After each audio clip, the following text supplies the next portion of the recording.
मैंने गोलू महाराज के चरणों में ये प्रार्थना की है कि गोलू महाराज एक गरीब पहाड़ का बेटा, जिनके परिवार की हालत बहुत दयनीय है, आप उनके घर पे जाएँगे, रहने के लिए मकान नहीं, बहुत मकान भी जीर्ण-शीर्ण हो रखा है और किस तरीके से उनकी पत्नी अपने 2 एक बेटा, एक बेटी उनकी है, उनका लालन-पोषण कर रहे हैं। उनकी बेटी बहुत मेधावी है। मैं उनकी बेटी से जब मिला, मैंने उसको देखा, उसके अंदर बहुत टैलेंट है उस बच्ची के अंदर। तो उस ऐसी बेटियों को मैं सरकार से निवेदन करना चाहूँगा कि ऐसे परिवार की मदद के लिए आगे आना चाहिए। इसीलिए मैंने ये मुहिम चलाई है और मैं देख रहा हूँ कि हमारे तमाम जब मैं दिल्ली गया, मैंने वहाँ पे देखा हमारे उत्तराखंड समाज के जो लोग दिल्ली में रह रहे हैं, वो सब लोग वहाँ की खासकर हमारी माताएँ-बहनें, उन्होंने पूरा मुझे समर्थन दिया। उन्होंने कहा, "भाई अगर आप इसके लिए कहीं लड़ाई लड़ेंगे, कहीं धरना करना है तो हमें बताइए, हम आपके साथ बैठने को तैयार हैं।" तो मैंने देखा कि जन जन के अंदर एक पीड़ा है और सब लोग चाहते हैं कि भाई इंद्रमणि नौटियाल जो पिछले 6 सालों से सऊदी अरब फंसे हैं, एक बेकसूर हैं, उनको जो है भारत लाया जाए। पहाड़ का एक बेटा पैसे कमाने के लिए और परिवार की आजीविका चलाने के लिए सऊदी अरब जाता है और एक्सीडेंटल केस में 6 महीने की जेल हो जाती है। उसके बाद जब बाहर आता है तो आरोप लगते हैं कि मालिक द्वारा उस युवक को बंधक बनाया गया है। उसके बाद जब ये बात पूरे गांव में और इलाके में फैलती है तो जिला पंचायत संघ के जो अध्यक्ष हैं डॉक्टर प्रदीप भट्ट, वो दिल्ली जाते हैं और वहां पर संबंधित अधिकारियों से बात करते हैं और उसके बाद अब वो सीधा गोलू महाराज में, जो कि न्याय के देवता हैं, वहां उन्होंने अर्जी लगाई है कि जब न्याय अब भगवान करेगा, क्योंकि देवभूमि उत्तराखंड है। अभी हमारे साथ डॉक्टर प्रदीप भट्ट है, उनसे हम जानेंगे। भट्ट जी, स्वागत है आपका दैनिक उत्तराखंड में। नमस्कार। आप पहले दिल्ली गए, उसके बाद आप न्याय के देवता गोलजू महाराज में भी एक चिट्ठी लगा कर आए हैं। क्या है पूरा मामला? देखिए, वर्ष 2018 में मेरे निर्वाचन क्षेत्र ग्राम कोरसाड़ा के निवासी हैं भाई इंद्रमणि नौटियाल जी।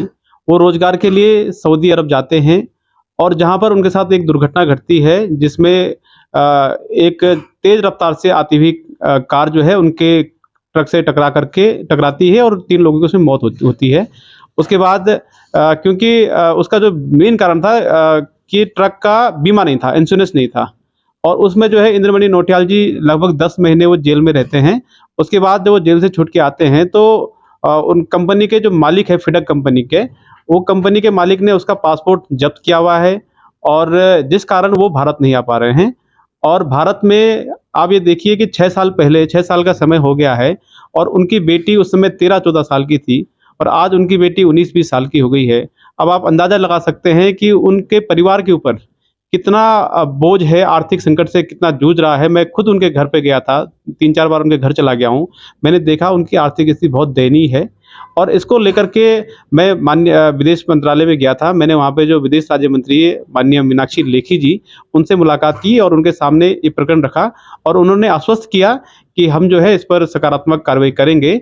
और उसके अलावा मैं हमारे जो राज्य के मुख्यमंत्री हैं पुष्कर सिंह धामी जी, उनसे भी मिला, उनके सामने मैंने पूरा वृतांत रखा और उन्होंने भी जो है आश्वस्त किया है कि हम भी अपने स्तर से प्रयास कर रहे हैं। मैंने तमाम जिलाधिकारी उत्तरकाशी के माध्यम से भी पत्र शासन को भिजवाया है और अंत में मैं जो न्याय के देवता, क्योंकि ये देवभूमि उत्तराखंड है। अभी आपने देखा कि सिलक्यारा जो प्रकरण हुआ था, सिलक्यारा हादसे में जब सारे व्यर्थ हो गए, उसके बाद जो है जो वहाँ के देवता हैं, उनके कृपा से जो है वहाँ पे सारे मजदूर बाहर आ पाए और इसके लिए, क्योंकि न्याय के देवता जो गोलू महाराज जी माने जाते हैं, कुमाऊँ में चितई अल्मोड़ा में उनका मंदिर है और वहाँ पर मैं गया और वहाँ पर मैंने अर्जी लगाई। ये मान्यता है कि भगवान गोलू देवता के पास अगर कोई सच्चे मन से अपनी अर्जी लगाता है तो गोलू महाराज जो है उनकी बात को सुनते हैं और उनके साथ न्याय करते हैं। तो मैंने भी इंद्रमणि नौटियाल, क्योंकि मेरे क्षेत्र का है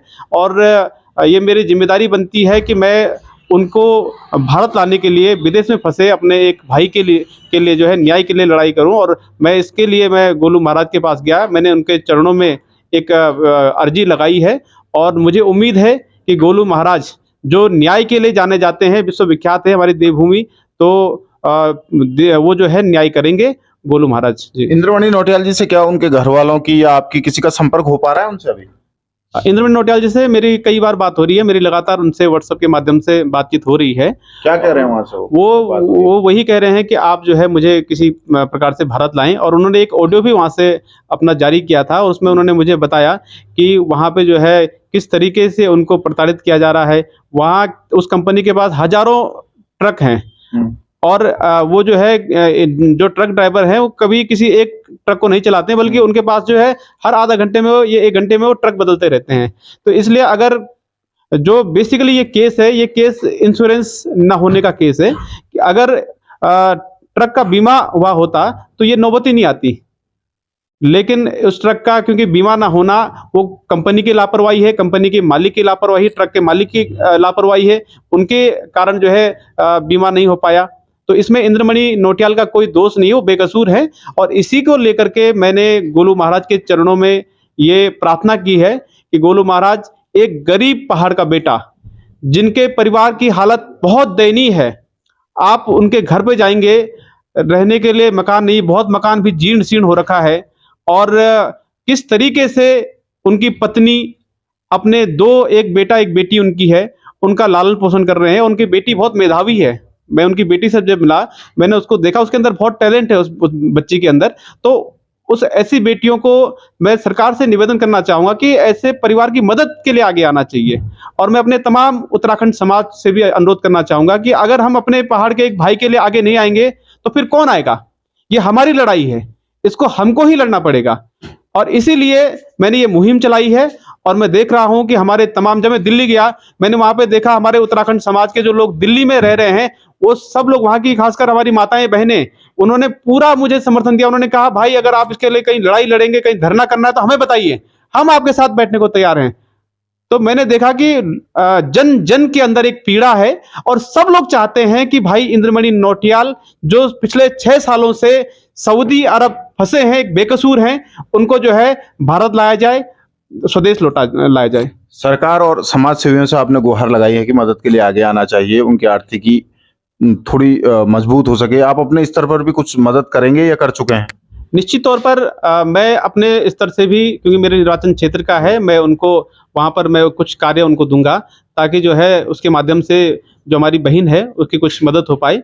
और उसके अलावा मैं सरकार से भी निवेदन करना चाहता हूँ, माननीय मुख्यमंत्री जी से। माननीय मुख्यमंत्री जी का एक विवेकाधीन कोष होता है सीएम रिलीफ फंड से, वो उनके परिवार की कुछ मदद करें।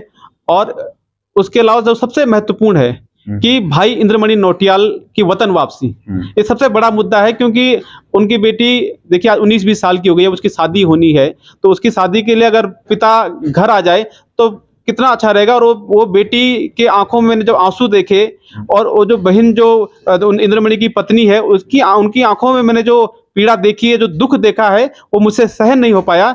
और इसके लिए मैंने बेड़ा उठाया कि मेरी जिम्मेदारी है कि मैं इस लड़ाई को, इस मुहिम को जो है अंजाम तक पहुंचाऊं। Thank you. दैनिक उत्तराखंड से बात करने के लिए बहुत बहुत धन्यवाद आपका। बहुत बहुत धन्यवाद। ये हमारे साथ डॉक्टर प्रदीप भट्ट हैं, जिला पंचायत संघ के अध्यक्ष हैं।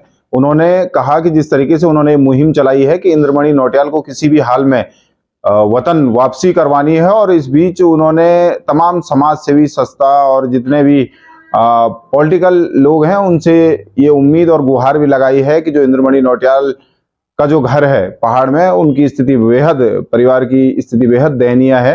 तो उन्होंने समाज सेवकों से ये गुहार भी लगाई है कि उनकी मदद के लिए सभी लोगों को आगे आना चाहिए, और मिलकर इंद्रमणि नौटियाल को वतन वापसी करवाने के लिए साथ देना चाहिए। देहरादून से दैनिक उत्तराखंड के लिए मनोज चौहान।